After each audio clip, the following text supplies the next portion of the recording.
जय Hind. Class 7 history starting हमने किया मेडिवल पीरियड से, यानी मध्यकालीन इतिहास। इसके पहले हमने आपको इसके बारे में समझाया था, शायद आप लोगों ने इसको पढ़ा होगा और समझा होगा। अब थोड़ा सा हम इसी के आगे बात करते हैं। हिंदू एंड मुस्लिम जो रिलीजियस हुए, जो धार्मिक दो समुदाय हुए, हिंदू एंड मुस्लिम। अब आगे आप पढ़ेंगे कि इस्लाम कैसे आया, इस्लाम का उदय कैसे हुआ, is the rise of Islam. तो medieval period can be divided into two phase. आपको ये पता ही है कि मेडिवल पीरियड जो है हमारा दो फेसों में बांटा गया था। पहला था हमारा 18th century to 13th century and second है 13th century to 18th century. इसके बाद आता है मॉडर्न हिस्ट्री 18th सेंचुरी के बाद, आफ्टर 18th सेंचुरी यानी आधुनिक इतिहास। Point number 1, both Hindu and Muslims, both Hindu and Muslims यानी हिंदू और मुस्लिम्स दोनों, किसी एक के लिए नहीं, दोनों के लिए कहा जा रहा है। यानी दोनों धर्म, हिंदू और मुस्लिम, अपने विचारों को व्यक्त करने के लिए तथा परिवर्तन के लिए, लोगों को रहने के लिए एक बहुत बड़े आकार में अपने धर्म का विस्तारवाद करना इनके मन में आया कि अब हमें भी अपने अपने धर्म का विस्तार करना चाहिए। जब इनके मन में ये विचार आया और जो विस्तारवाद हुआ वो हुआ दो धर्मों के बीच। पहला था हिंदू, दूसरा मुस्लिम। अब किन चीज़ों में विस्तारवाद हुआ? पहला था सूफी, सेकेंड भक्ति। सूफी और भक्ति मूवमेंट्स।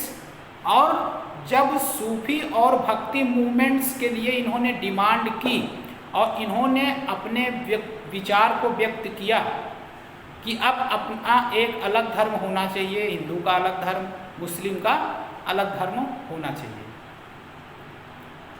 तो जो हमारे यहाँ सूफी और भक्ति दो प्रकार के मूवमेंट्स निकल के आए, तो इससे एक नया न्यू रिलीजियस टॉलरेंस उत्पन्न हुआ। न्यू रिलीजियस टॉलरेंस का मतलब होता है, ये एक प्रकार का नियम है, रूल्स लागू होता है जो गवर्नमेंट्स लागू करती है न्यू रिलीजियस टॉलरेंस को लेकर के, यानी नई धर्मनिरपेक्षता को लेकर के एक नियम लागू हुआ। यानी आप समझिए न्यू रिलीजियस टॉलरेंस का मीनिंग क्या होता है। Meaning of new religious tolerance तो आप समझिए पहले, pupil allowing other pupil to think or practice other religious and beliefs. I repeat, be careful, आप ध्यान से सुनिएगा। न्यू रिलीजियस टॉलरेंस आपके चैप्टर में ये लाइन है, न्यू रिलीजियस टॉलरेंस। इसका मतलब होता है कि pupil allow other pupil to think or practice other religious and beliefs।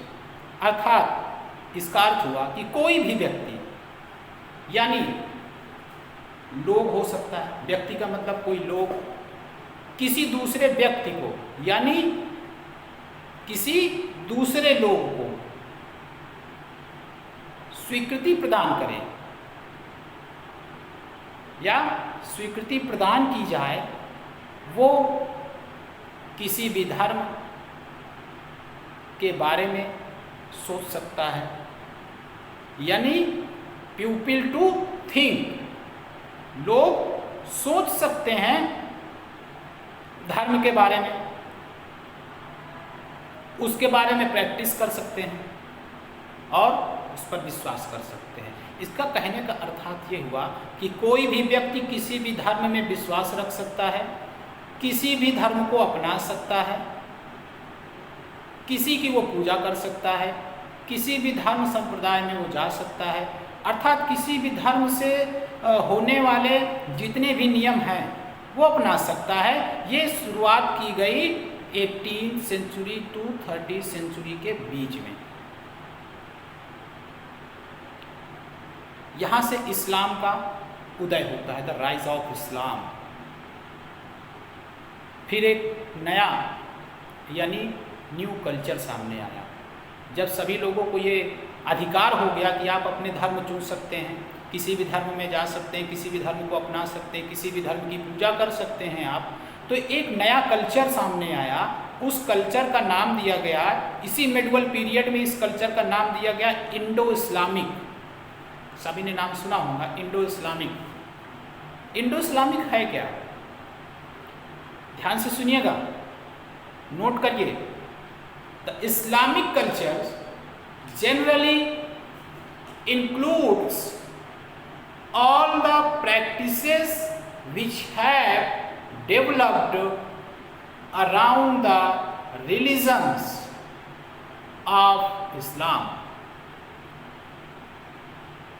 There are variations in the applications of Islamic beliefs in different culture and traditions. I repeat,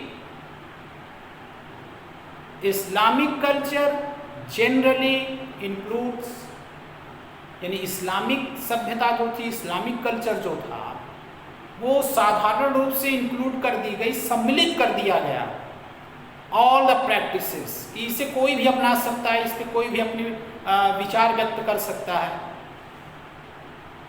which have developed, जो कि develop कर गया, विकास कर गया, to around the religions, चारों तरफ ये धर्म विकास कर गया। कौन सा धर्म? इस्लामिक, इस्लाम। There are variations in the application of Islamic. यहाँ से इस्लामिक का जो हमारा वेरिएशंस एप्लीकेशन है वो एक इस्लाम के रूप में सामने आता है। And the different culture and traditions, इसमें अलग अलग प्रकार के कल्चर्स, अलग अलग प्रकार के व्यापार, traditions, cultures, development of the society, सोशलाइजी, ये सारी चीज़ों का विकास इस्लाम में शुरू होना स्टार्ट हुआ।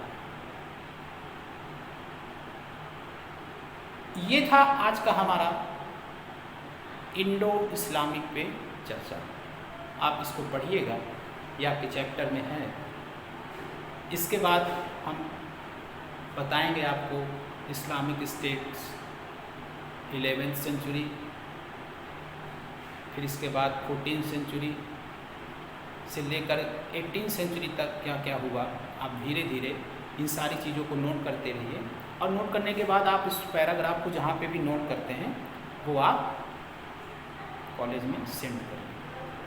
देखिए, मैं आपको हिंदी में इसलिए समझा रहा हूँ क्योंकि जब आप इस चैप्टर को हिंदी में समझ जाएंगे तो आप जब इसको रीड करेंगे तो आप बेहतर समझ पाएंगे। बुक रीड करके रख देना और समझाना नहीं, ऐसा नहीं होना चाहिए। अगर बुक रीड करना है तो मैं आपके सामने पूरी बुक रीड कर देता हूँ, लेकिन इसका कोई मतलब नहीं। पहले आप इसको हिंदी में समझिए, इसको एक कहानी के रूप में लीजिए, हिस्टोरिकल में। History is a very interesting chapter for all students.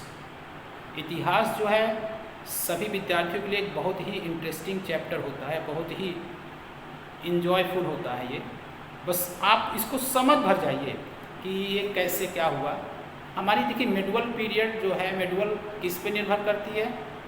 कब, कहाँ, कैसे, व्हेन, वेयर, हाउ, इस पे डिपेंड करता है। तो सारी चीज़ें धीरे धीरे, अभी हमने आपको इस्लाम का उदय बताया, अभी जो इस्लामिक है, फिर इसके बाद धीरे धीरे इस्लामिक स्टेट, फिर अरब सागर का आना, अरब ट्रैवलर्स, हमारे यहाँ किन किन लोगों ने व्यापार किया, ट्रेड किया, ट्रेडिशंस ऑफ द हिस्ट्री, व्यापार का इतिहास, वो सब आपको बताया जाएगा।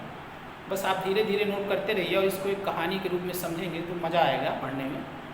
ठीक है, okay, all the best, have a nice day, good bye.